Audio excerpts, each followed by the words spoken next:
qu'Akadosh Baruch Hu, il doit nous enlever lui-même.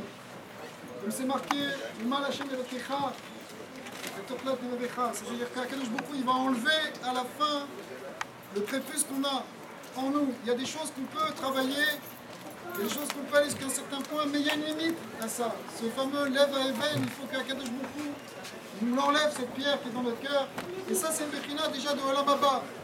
Mais Avraham Avinu, lui, il a déjà atteint, quand il a fait la Brit Mila, il avait déjà atteint ce niveau-là dans lequel il a vu qu'il a reçu ce cadeau d'Hachem qui vient et qui enlève définitivement tout Yetzirah. Ça, c'est un niveau de très grande sadique. Alors, voilà que ce bébé, il est né, donc il y a 8 jours, c'était le 10 Av, et c'était donc Tisha B'Av, la fête de Tisha B'Av, entre guillemets, l'après-midi, comme la Gemara dit, le Mashiach, il naît à Tisha B'Av, et on a une Kabbalah que ce moment-là, c'est après Chatzot, et quand on dit que le Mashiach est né, c'est pas simplement qu'il est né à une époque lointaine, à l'époque de la destruction du Beth Amikdash, mais c'est que la lumière du Mashiach, elle commence à briller, la lumière de la Neshama du Mashiach, elle commence à briller à chaque Tisha B'Av, dans l'après-midi, quand ça commence la Nechama. C'est d'ailleurs une raison pour laquelle on ne fait pas Tachanoun, parce que justement, il y a cette Nechama, il y a cette Simcha de la consolation, de la vraie consolation de la Galoute, c'est le Mashiach.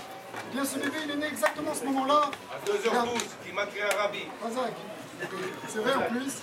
Alors, il a reçu cette lumière-là de la Neshama du Mashiach qui brille à ce moment-là. Vous savez qu'il y a des minagim dans certaines communautés, l'après-midi de Tisha B'Av, on commence à nettoyer la maison, on fait une spongia, on la fait briller pour accueillir justement le Mashiach. C'est un vieux minag agatique qui s'est propagé dans beaucoup de communautés.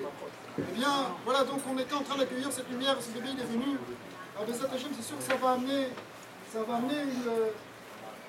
une force pour dévoiler la Géoula qui est imminente, c'est certain.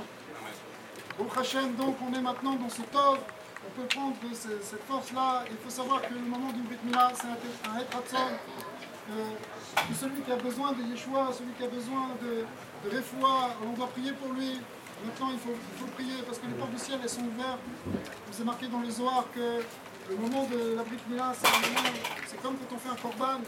Quand on fait un korban, alors il y a la Shrina qui se dévoile, c'est le Shrina, il y a Wanavi, il est là. Et donc, au Hachem, on va pouvoir faire aussi, je sais pas où je vais,